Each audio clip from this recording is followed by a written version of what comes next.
కోదండరాంతో పాటు గవర్నర్ కోటాలో ఎమ్మెల్సీగా నామినేట్ అయిన సియాసత్ పత్రిక ఎడిటర్ అమీర్ అలీ ఖాన్ కు సుప్రీంకోర్టు షాక్ ఇచ్చింది.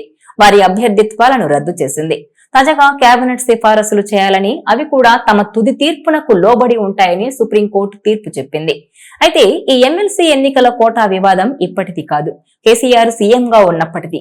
కేసీఆర్ సీఎంగా ఉన్నప్పుడు గవర్నర్ కోటాలో 2 ఎమ్మెల్సీలు ఖాళీ అయ్యాయి. వాటిని కాస్త ఆలస్యంగా భర్తీ చేశారు కేసీఆర్.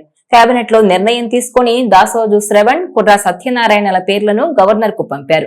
గవర్నర్ కొంతకాలం అట్టి పెట్టుకుని వారి రాజకీయ వ్యక్తులని చెప్పి తిరస్కరించారు. వెంటనే కేసీఆర్ వారి పేర్లనే సిఫారసు చేసి ఉంటే గవర్నర్ కు మరో దారి ఉండేది కాదు. కానీ కేసీఆర్ అలా చేయలేదు. ఈలోపు ఎన్నికలొచ్చాయి. కాంగ్రెస్ గెలిచింది. ఖాళీగా ఉన్న ఆ 2 సీట్లకు కోదండరాం, అమీర్ అలీ ఖాన్ పేర్లను సిఫారసు చేశారు సీఎం రేవంత్ రెడ్డి. కానీ శ్రవణ్, సత్యనారాయణ హైకోర్టుకు వెళ్లారు. హైకోర్టు వారిద్దరి పేర్లను సిఫారసు చేయడాన్ని క్యాన్సిల్ చేసింది. అయితే శ్రవణ్, సత్యనారాయణల పేర్లే సిఫారసు చేయాలని ఆదేశించలేదు. కేబినెట్ మరోసారి కోదండరాం, అమీర్ అలీ ఖాన్ పేర్లనే సిఫారసు చేసింది. దీంతో సుప్రీంకోర్టుకు వెళ్లారు.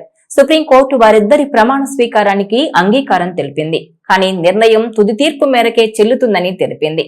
ఆ తర్వాత అమీర్ అలీ ఖాన్, కోదండరాం ప్రమాణ స్వీకారం కూడా చేశారు.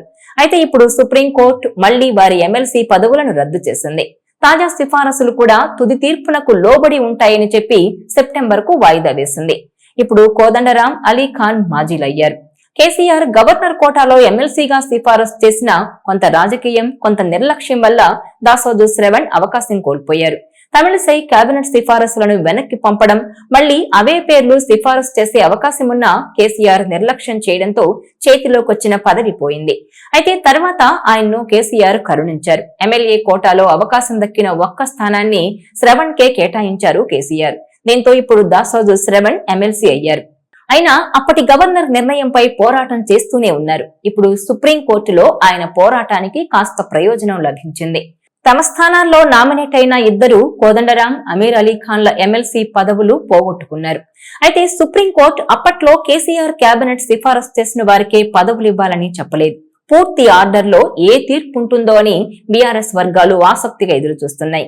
తాజాగా చేపట్టబోయే నియామకాలు కూడా తుది తీర్పుకు లోబడే ఉంటాయని సుప్రీంకోర్టు చెబుతోంది. అలాంటి తీర్పు వస్తే దాసోజు శ్రవణ్ ఏం చేస్తారన్నది ఇప్పుడు ఆసక్తికరంగా మారింది. ఎందుకంటే గవర్నర్ కోటా ఎమ్మెల్సీ పదవీ కాలం ఇప్పటికే దాదాపుగా 3.5 ఏళ్లు అయిపోయింది. ఇప్పుడు దాసోజుతో పాటు సత్యనారాయణకే పదవులు ఇవ్వాలని సుప్రీంకోర్టు ఆదేశిస్తే 6 ఏళ్ల పదవీ కాలం రాదు. కానీ ఆయన ఇటీవల ఎమ్మెల్యే కోటాలో ఎమ్మెల్సీ అయ్యారు.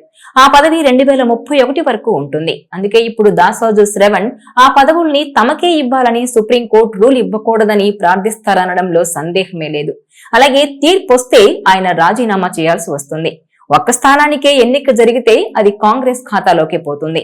అయితే రేవంత్ రెడ్డి ఎంపిక చేసిన కోదండరాం, అలీ ఖాన్ల ఎమ్మెల్సీ పదవులను సుప్రీంకోర్టు రద్దు చేయడంతో ఇప్పుడు రేవంత్ రెడ్డి ఏం చేస్తారన్నది ఉత్కంఠ రేపుతోంది.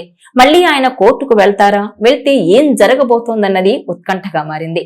ఒకవేళ కోర్టు గవర్నర్ నిర్ణయమై ఫైనల్ అని తీర్పు చెబితే పరిణామాలు ఎలా ఉంటాయనేది ఇప్పుడు చర్చనీయాంశంగా మారింది.